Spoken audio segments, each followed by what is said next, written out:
हे दोस्तों, मैं मुकेश और मैं आज बात करने जा रहा हूँ सेंट्रीफ्यूगल पंप के बारे में।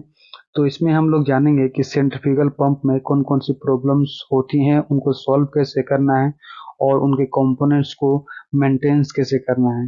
तो इन्हीं चीज़ों के बारे में आज हम लोग डिस्कस करेंगे। तो चलिए स्टार्ट करते हैं।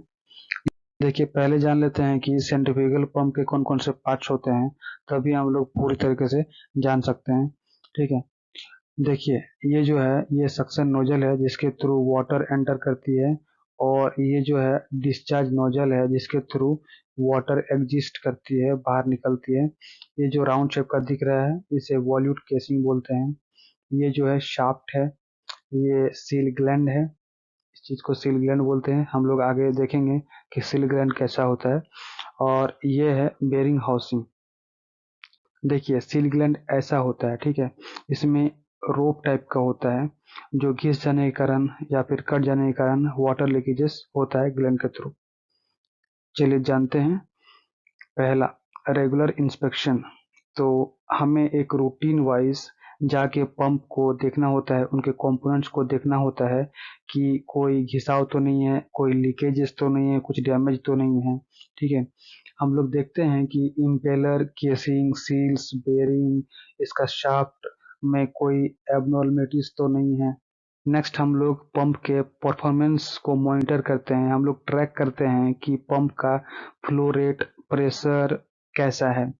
ठीक है। अगर इनमें से किसी का सडन चेंजेस होता है तो इसमें पोटेंशियल इश्यूज हो सकता है पंप के साथ। नेक्स्ट है लुब्रिकेशन। तो जो पंप का मैन्युफैक्चरर है उसके रिकमेंडेशन के अनुसार जो पंप का बेरिंग है वो जो है प्रॉपरली लुब्रिकेटेड होना चाहिए। अगर लुब्रिकेशन सही से नहीं हो रहा है तो इसके कारण हमें फ्रिक्शन देखने को मिलता है, घिसाव देखने को मिलता है, और बेरिंग भी डैमेज हो सकता है। ठीक है।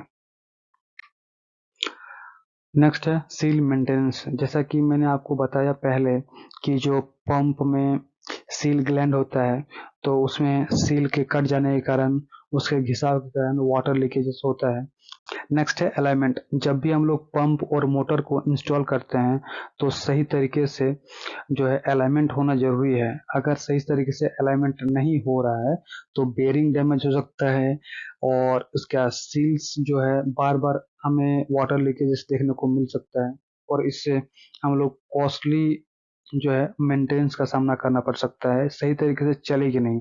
तो प्रॉपर अलाइनमेंट होना बहुत जरूरी है। नेक्स्ट है इम्पेलर क्लियरेंस। इसमें हम लोग देखते हैं कि पंप का जो इम्पेलर होता है और केसिंग होता है उनके बीच का क्लियरेंस कितना है। अगर ज़्यादा क्लियरेंस है तो एफिशिएंसी रेड्यूस हो सकता है। अगर कम क्लियरेंस है तो इसके कारण पंप डैमेज हो सकता है।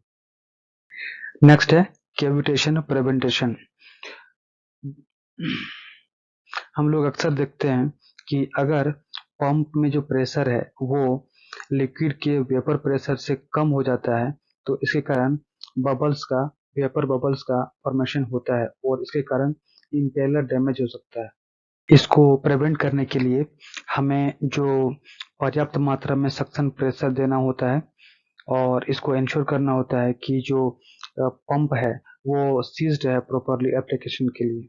नेक्स्ट है वाइब्रेशन एनालिसिस। तो हम लोग रेगुलरली वाइब्रेशन एनालिसिस टूल्स को लेकर और मॉनिटर करते हैं कि पंप में वाइब्रेशन कितना है। ठीक है। पंप में वाइब्रेशन ज़्यादा है तो इसके कारण मिस अलाइनमेंट हो सकता है, इम्बैलेंस हो सकता है, बेरिंग जो है डैमेज हो सकता है, और भी अदर मैकेनिकल प्रॉब्लम्स आ सकते हैं। इसीलिए वाइब्रेशन को हम लोग मॉनिटर करते हैं रेगुलरली। ठीक है। नेक्स्ट है क्लेanलीनेस। इसमें हम लोगों को करना क्या होता है कि जो गंदगी होती है उससे बचाने के लिए हम पंप और इसके सराउंडिंग को क्लीन रखते हैं ताकि इसके कारण कोई डैमेज ना हो। हमें रेगुलरली इसके सक्शन स्टेनर या फिर फिल्टर को क्लीन करना होता है ताकि हमें प्रॉपर फ्लो मिल सके और क्लॉगिंग से हम लोग बच सकें। नेक्स्ट है टेम्परेचर मॉनिटर। हमें पंप और इसके कंपोनेंट्स का टेम्परेचर मॉनिटर करना होता है ताकि ओवर हीटिंग इश्यूज का पता चल सके। अगर ओवर हीटिंग हो रहा है तो इसका कारण ये है कि लुब्रिकेशन सही ढंग से नहीं हो रहा है, और फ्रिक्शन बहुत ज़्यादा है या फिर मोटर का प्रॉब्लम्स हो सकता है। नेक्स्ट है मेंटेनेंस शेड्यूल। हमें एक शेड्यूल बना के चलना पड़ता है, पीएम जॉब करना पड़ता है ताकि हम बड़े से बड़े मेंटेनेंस से बच सकें। इसके लिए हम लोग क्या कर सकते हैं कि रेगुलर इंस्पेक्शन कर सकते हैं, बेयरिंग का लुब्रिकेशन कर सकते हैं, अगर वाटर लीकेज जैसे तो सील का रिप्लेसमेंट कर सकते हैं और भी अदर पीएम जॉब कर सकते हैं। नेक्स्ट है ट्रबल शूटिंग। जब भी पंप में कोई प्रॉब्लम अराइज होता है तो हमें एक सिस्टमेटिकली वर्क करना पड़ता है। जो भी रूट कॉज होते हैं उस प्रॉब्लम का, उसको आइडेंटिफाई करना पड़ता है। और कॉमन प्रॉब्लम्स हो सकते हैं जैसे कि लीकेज हो गया, reduce flow rate, abnormal noise हो रहा है, वाइब्रेशन हो रहा है, ओवर हीटिंग इश्यूज है, कैविटेशन इशू है। तो हमें ये करना पड़ता है कि जो पंप का मैन्युफैक्चरर है उसके डॉक्यूमेंटेशन के अनुसार उसके रूट कॉज को रेक्टिफाई करते हैं, या फिर जो भी हमारे यहाँ क्वालिफाइड प्रोफेशनल है, टेक्नीशियंस हैं, उनके द्वारा उनका हेल्प लेके और उस प्रॉब्लम को रेक्टिफाई करते हैं। दोस्तों, ये वीडियो आपको कैसा लगा? अगर इस वीडियो से आपको कुछ भी जानकारी मिली हो तो इस वीडियो को ज़रूर लाइक कीजिए, हमारे चैनल को सब्सक्राइब कर दीजिए और इसे अपने दोस्तों के साथ ज़रूर से शेयर करिए। Thanks for watching.